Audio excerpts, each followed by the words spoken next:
Ignatius, whose real name was Inigo Lopez, was born in 1492 in a small village called Loyola, at the southern end of Aspatia.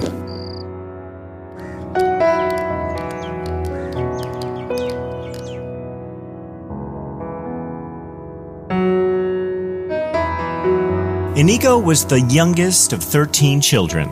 His mother died when he was just 7.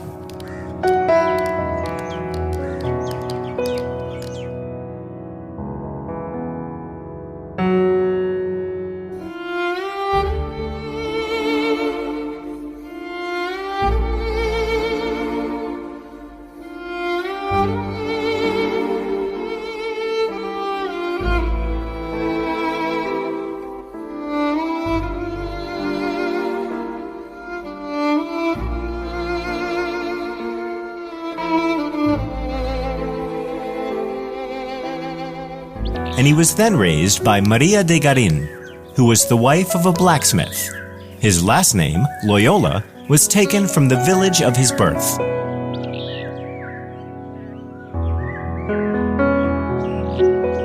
Inigo was a member of the local aristocracy and was raised accordingly. He was an ambitious young man who had dreams of becoming a great leader. He was influenced by stories such as The Song of Roland and El Cid. Come on, Inigo, let's go to the fields. All right.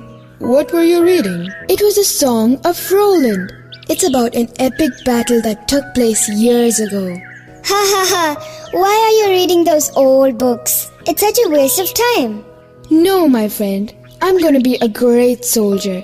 Maybe even a knight one day. Ha ha ha! That's such a stupid idea. Stupid? I don't think so. Come on, friends. It's already late. We have to rush now. Okay, now let's see who can catch up with me. I'm gonna beat ya.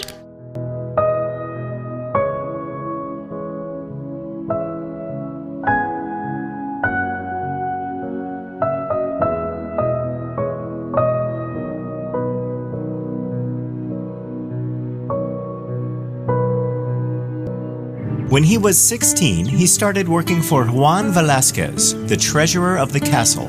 Inigo, hand over this file to the assistant treasurer. Yes, master. Inigo served as a page for the treasurer, and he was frequently at the court around rich people. It was here that he developed a taste for the material things of this world. He used his time and talents for his own glory and not much else.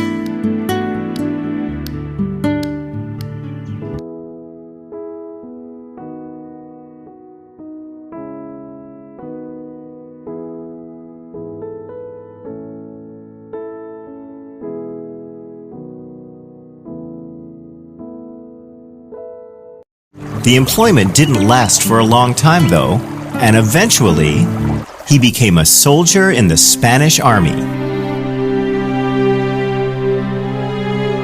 He had by now changed his name to Ignatius. Whatever happens, do not let them through. Are you ready? Yes, yes! We'll fight till we die.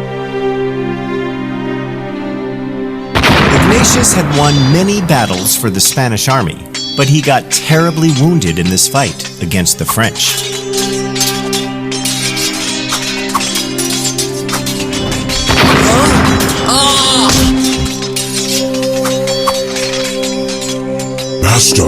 Master, are you all right? Help! Somebody help! Ignatius was injured very badly that day. The cannonball had shattered his leg and the bones were protruding out. But as always, Ignatius was brave. He was strong during the painful journey back home.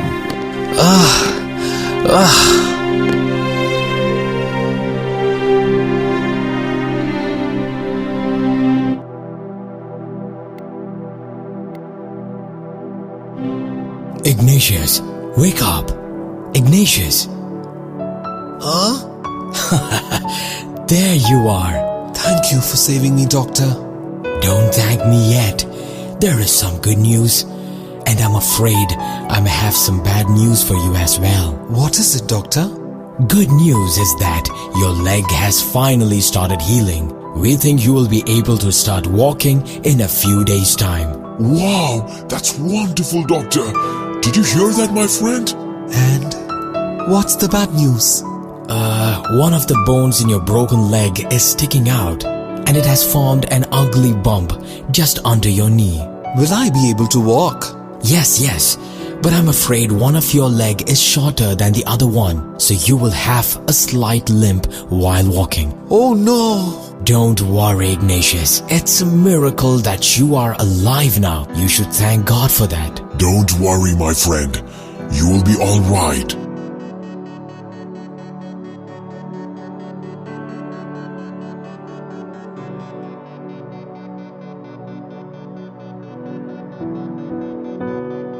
And that's it. Thank you for lying still, Ignatius. That's all right.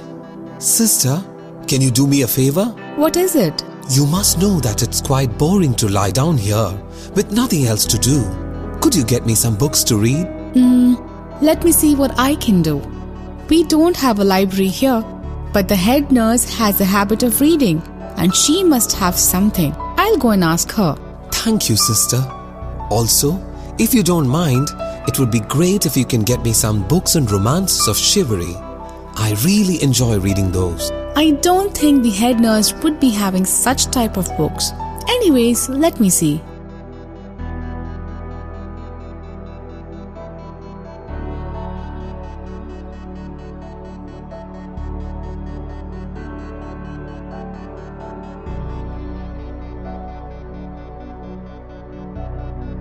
Hello, Ignatius. How are you today? I'm fine, sister. Did you get the books I had asked for? I'm sorry, Ignatius. The head nurse didn't have the books you had asked for. She only had these with her. I took them anyway as I thought you'll have something to read. That's all right. Thank you so much for the help. The sister gave Ignatius 2 books. One was about the life of Christ, and the other was a collection of saint stories. The life of Christ? I'll start with this one. De Vita Christi, or The Life of Christ, was one of the famous books on the teachings of Lord Jesus during those times. This book would inspire Ignatius for years to come. Wow, that was amazing. I should start with the other one too.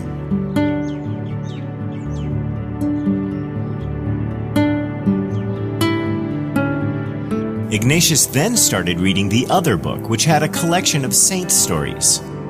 He was struck by the great sacrifices that the saints made for God. He was overwhelmed by their love of Jesus.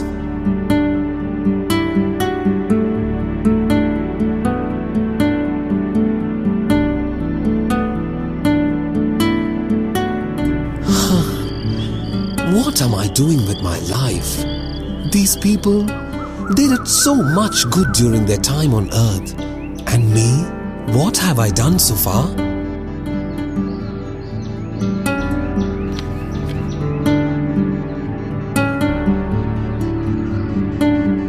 As Ignatius continued to heal, he started reading more and more books about the teachings of Jesus.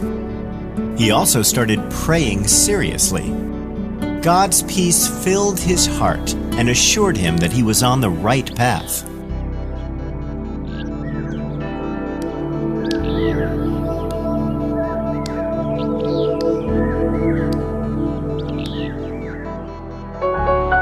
By the spring of 1522, Ignatius had recovered enough to leave the bed.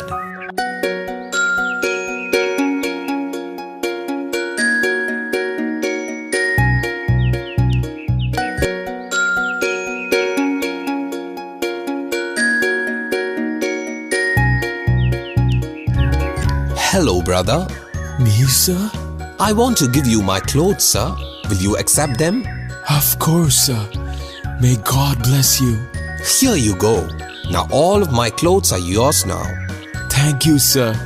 Thank you, Lord. May God bless you, son.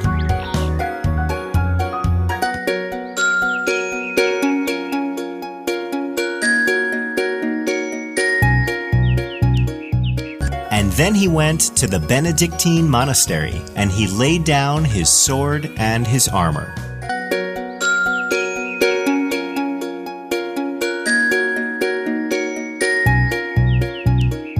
God, that's all what I have left of my previous life.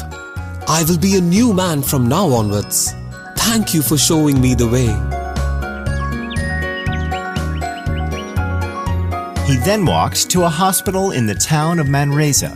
In exchange for a place to live, he performed work around the hospital.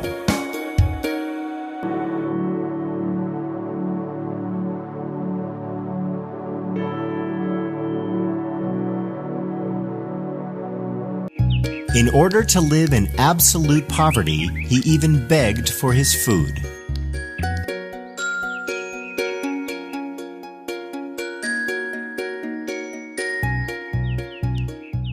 Ignatius used to spend most of his time in a cave nearby. When he was not working or begging, he would go into a cave and practice spiritual exercises. He used to practice for more than 7 hours a day. His time in prayer and contemplation helped him to understand himself better. He also gained a better understanding of God and God's plan for him.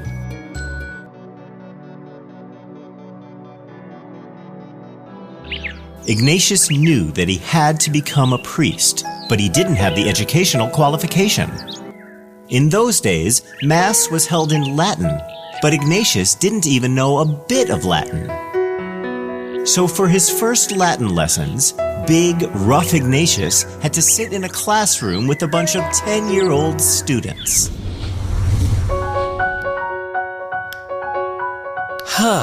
Good morning, children. What is he doing? Isn't he our new Max teacher? I don't know. Now everybody sit down. Hello everyone. My name is Ignatius and I'm not your teacher. I'm a student just like all of you. Huh? Student? He must have gone mad. I heard you, boy. Don't worry. Like I said, I'm here to learn Latin, my friends. Wow! Can you be my friend? Of course we can.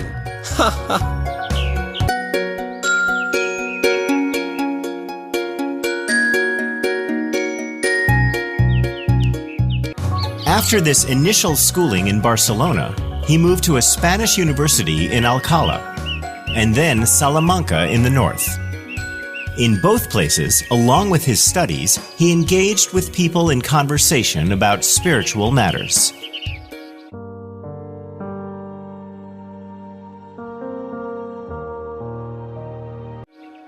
Hey, you! Huh? Me? Yes, you! What are you doing there? I was just talking to these people here. And what are you talking about?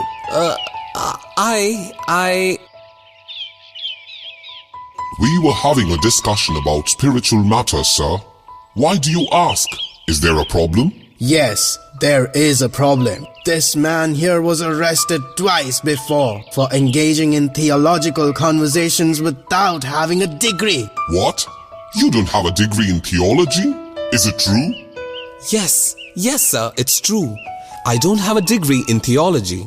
But then how did you speak about the spirituality here? Where did you learn all that from? I learned that myself, sir. Now come with me. You'll be spending tonight in our prison.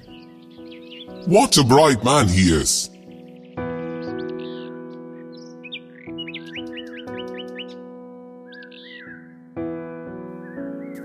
Ignatius was detained 3 times for interrogation.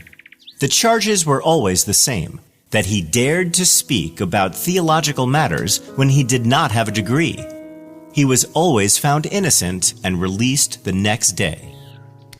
Ignatius then left Barcelona and attended the College Saint Barbe of University of Paris. He was 38 then.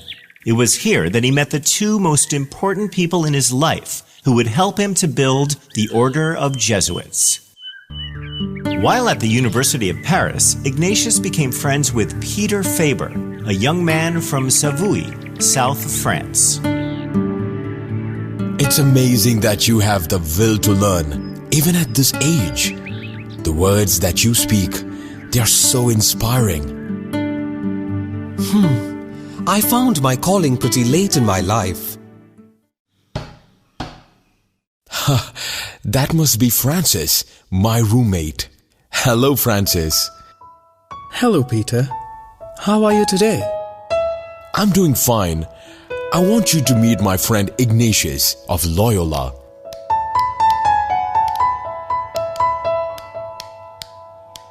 It's a pleasure to meet you, Francis. Likewise, Ignatius. Peter had been spending much time with Ignatius, and he was really inspired by him. He was impressed with the spiritual exercises that Ignatius taught him. I have to tell you something, Francis. What is it, my friend? I have decided to become a priest after my studies. Wow, that's amazing, my friend. I'm so happy for you. Ignatius was impressed with Francis, and he tried to convince Francis as well. You should also consider becoming a priest, my friend. From whatever Peter told me about you, you're indeed a spiritual person. Thanks for the offer, my friend, but I think I'm going to be a professor. I really like teaching, and it pays me well too. You know there's the saying, what shall it profit a man to if he gains the whole world but lose his own soul? Huh? We'll see again, my friend. The question made Francis think for a while. He thought about it for many days.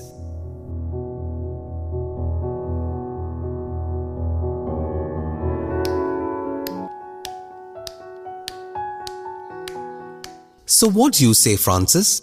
Are you ready to join the order? Yes, you have completely won me over, my friend. I'm truly impressed with your works. Please allow me to join your order. Come with me, my friend. And this bond went a long way in finding the Society of Jesus. Many others joined the order too.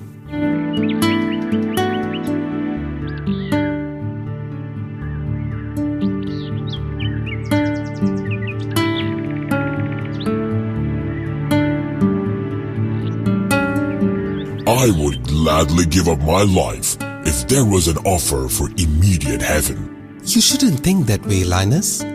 I would rather choose to stay on earth and work for the glory of God. If God sends you great sufferings, it is a sign that He will make you a great saint. If you wish Him to make you a great saint, then ask Him to send you great sufferings. While he did not place too many burdens on any, he wanted his followers to see God in all they did. He insisted on humility. Humility is the truth. Hate what the world seeks and seek what the world avoids. My dears, we need to get the approval of the Pope to start our mission. What shall we call our mission? What do you think of the name Society of Jesus? That sounds excellent. That one is great. Now that we have drawn the rules of our order, I think it is time we get an approval from Pope. Ignatius, Francis, Pierre, and other members together founded the order, which went on to be known as the Society of Jesus, or more commonly known as the Jesuits. Together, these 7 companions were united in spreading the gospel and devoting their life to the service of God. He died on the morning of July 31st, 1556, at the age of 64. Saint Ignatius was canonized in 1622 by Pope Gregory XV. He was named the patron saint for spiritual exercises and retreats by Pope Pius XI.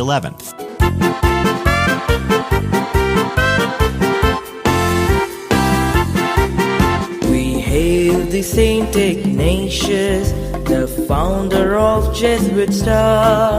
We love you, Saint Ignatius, you alone are upright. We hail thee, Saint Ignatius, the founder of Jesuits.